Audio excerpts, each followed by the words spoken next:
Good day. For now, I'll be tackling about financial literacy. This quote is from Unknown. To be financially literate is to know how to manage your money, pay bills, and this means learning how to pay your bills, how to borrow and save money responsibly, and how and why to invest in plans for retirement. Financial literacy is the ability to understand and effectively use various financial skills, including personal financial management, budgeting, and investing. It is the foundation of your relationship with money, and it is a lifelong journey to learning. May we go to the benefits of financial literacy. Being financial literate is a skill that brings forth an assortment of benefits that can improve the standard of living for individuals through the increase in the financial stability. Here are listed of the assortment of benefits of being a financial literate. The ability to make better financial decisions, effective management of money and debt, greater equipped to reach financial goals, reduction of expenses through better regulation, less financial stress and anxiety, increase in ethical decision making when selecting insurance or loans, investment and using a credit card. The last one is the effective creation of a structured budget. Next one, may we go to the financial literacy in the Philippines. The Philippine market is backed by the Bangko Sentral ng Pilipinas is taking steps to ensure financial literacy becomes more prevalent in the Philippines. Per its own survey, only a very small amount of percentage of Filipino households have invested in the mutual funds or stocks, and less than 2% have credit cards. Meanwhile, households in our neighbor, such as Vietnam and Malaysia, have credit cards at rate of more than 20%.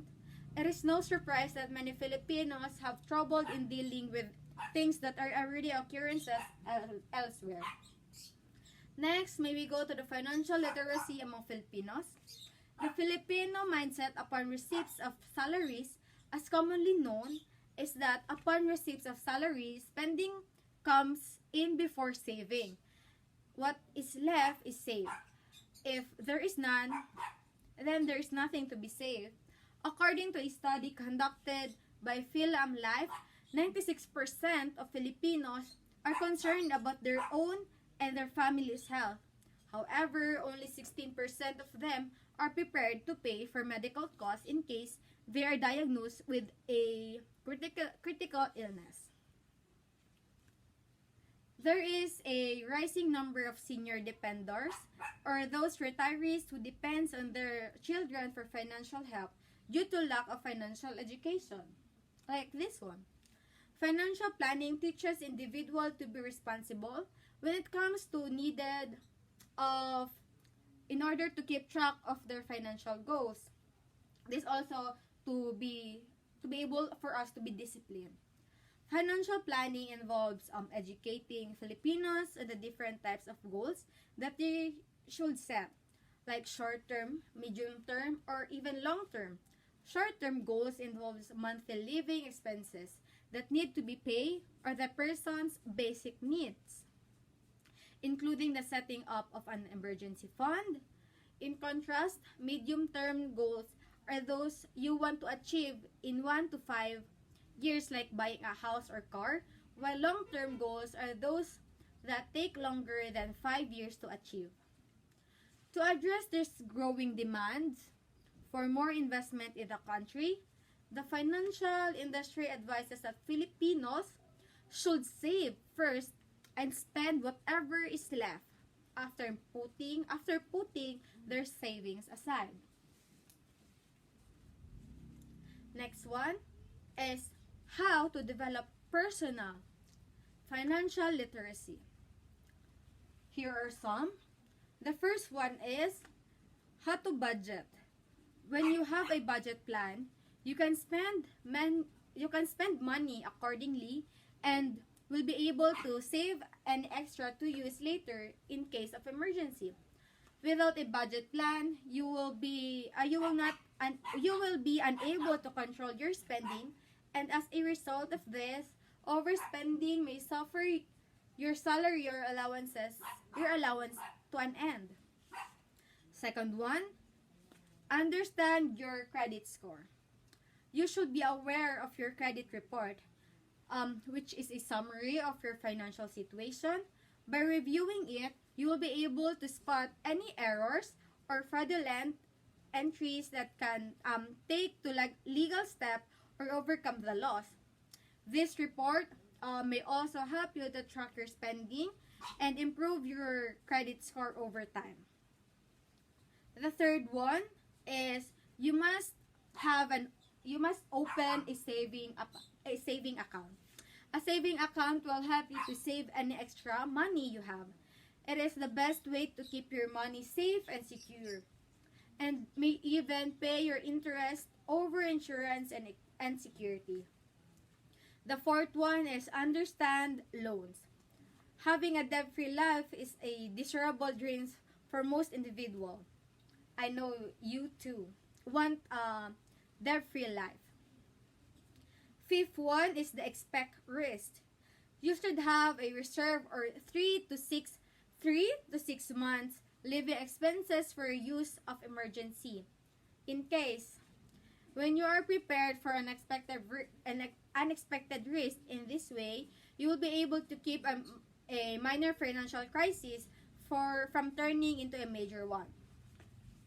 The sixth one is secure your future. The first thing to do when you're planning your retirement is to consider your age when you would like to retire. You should then determine your retirement spending needs like monthly bills, grocery bills, and medical expenses. The seventh one is reduce spending. Spending can be reduced by planning your grocery or having a list and do it carefully. Next is, here are the 6 major characteristics on how people viewed money. The first one is the risk taker. This is a person who is willing to do things that involve danger or risk in order to achieve a goal. I'm not much of a risk taker. The second one is the avoider or the ostrich. This effect is a cognitive bias that causes people to avoid information that they perceive as potentially unpleasant. For example, the ostrich effect can cause someone to avoid looking at their bills because they are worried about seeing how behind they are on their payments. The third one is the unnecessary spender. This is someone who is extravagant and recklessly wasteful with money, often to a point where the spending climbs well beyond to his or her means. The fourth one is the promo hoarder. This one is the purchase of warehousing of large quantities of a commodity by a specular with the intent of benefiting from future price increases. The fifth one is the street smart spender. This one is buying the cheapest things even when the added quantity that goes with paying more is well worth than the cost.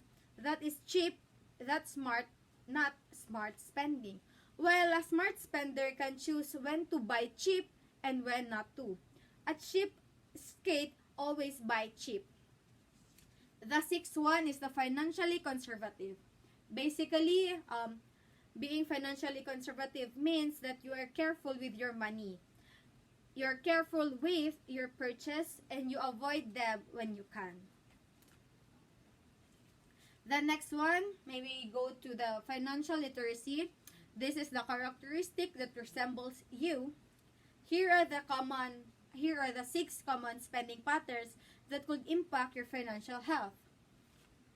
Here are the frequent spending on small terms, shopping as a habit, impulsive buying, paying bills late, not tracking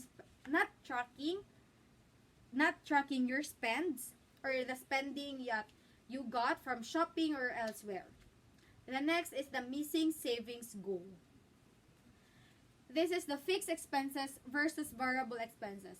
Fixed expenses, these are the costs that largely remain constant, such as your monthly rent, while variable expenses, these are the costs that vary or are unpredictable, such as dining out or some maintenance or car repairs.